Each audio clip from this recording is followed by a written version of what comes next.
ಒಂದು ಛಲವನ್ನು ಇಟ್ಕೊಳ್ಳಿ. ಕನಿಷ್ಠ ಪಕ್ಷ ಇವತ್ತು ಮಾಧ್ಯಮದ ಸ್ನೇಹಿತರು ಇಲ್ಲಿದ್ದಾರೆ, ಇದು ಅಚೀವೇಬಲ್ ನಂಬರ್. ಇದನ್ನು ಸಾಧನೆ ಮಾಡ್ತಕ್ಕಂಥದ್ದಕ್ಕೆ 100ಕ್ಕೆ 100 ನಮಗೆ ಅವಕಾಶ ಇದೆ. ಏಕೆಂದರೆ ಯಾವಾಗಲೂ ಕೂಡ ಸದಾಕಾಲ ಜನತಾದಳ ಪಕ್ಷದ ಪರವಾಗಿ ರಾಜ್ಯದ ಜನತೆ 20%, 22%, 23% ಅಷ್ಟು ವೋಟ್ ಶೇರನ್ನು ಹೊಂದಿರತಕ್ಕಂಥ ಪಕ್ಷ. ಅದೇನು ಸಣ್ಣ ಪ್ರಮಾಣದ ವೋಟ್ ಶೇರ್ ಅಲ್ಲ.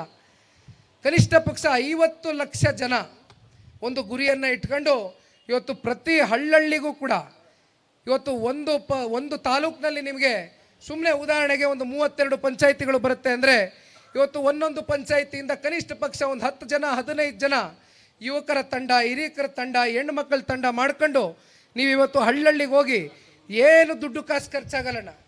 ಎಲ್ಲರ ಕೈಯಲ್ಲಿ ಇವತ್ತು ಸ್ಮಾರ್ಟ್ಫೋನ್ ಇಲ್ಲದೆ ಇರ್ಬೋದು, ಹಳ್ಳಿಗಳಲ್ಲಿ ಆದರೂ ಫೋನ್ನ ಇಟ್ಕೊಂಡಿದ್ದಾರೆ. ಒಂದು ರಿಜಿಸ್ಟರ್ಡ್ ನಂಬರು, ಒಂದು ಮಿಸ್ಡ್ ಕಾಲ್, ಆಟೋಮೆಟಿಕ್ಲಿ ನಿಮಗೊಂದು OTP ಬರುತ್ತೆ. ಆ OTPನ ನೀವು ಮತ್ತೊತ್ತಿದ್ರೆ ಮತ್ತೆ ಅಲ್ಲಿ ರಿಜಿಸ್ಟ್ರೇಷನ್ ಫಿಲ್ ಮಾಡ್ತಕ್ಕಂಥದ್ದಕ್ಕೆ ನಿಮಗೆ ಅವಕಾಶ ಇದೆ.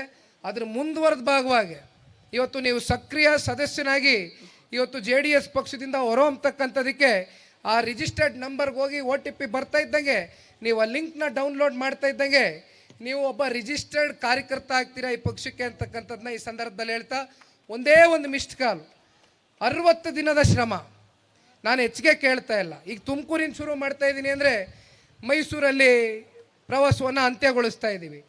ಒಂದು ಕಡೆ ದೊಡ್ಡ ಸಾಹೇಬ್ರು ಹೇಳಿದ್ದಾರೆ, ಒಂದು ಕಡೆ ಕುಮಾರಣ್ಣ ಅವರು ಹೇಳಿದ್ದಾರೆ, ಒಂದು ಉತ್ತರದಲ್ಲಿ ಮತ್ತೊಂದು ದಕ್ಷಿಣದಲ್ಲಿ ಅಂತಿಮವಾಗಿ ಒಂದು ದೊಡ್ಡ ಬೃಹತ್ ಸಮಾವೇಶವನ್ನು ಮಾಡಬೇಕು ಅಂತಕ್ಕಂಥದ್ದನ್ನ ಈಗಾಗಲೇ ನಮಗೆ ಹಲವಾರು ಬಾರಿ ವಿಷಯವನ್ನು ಪ್ರಸ್ತಾವನೆ ಮಾಡಿದ್ದಾರೆ. ಅದನ್ನು ನೀವು ಅವ್ರ ಪರವಾಗಿ ನಿಮ್ಮ ಮುಂದೆ ಇಡ್ತಾ ಇದ್ದೇನೆ.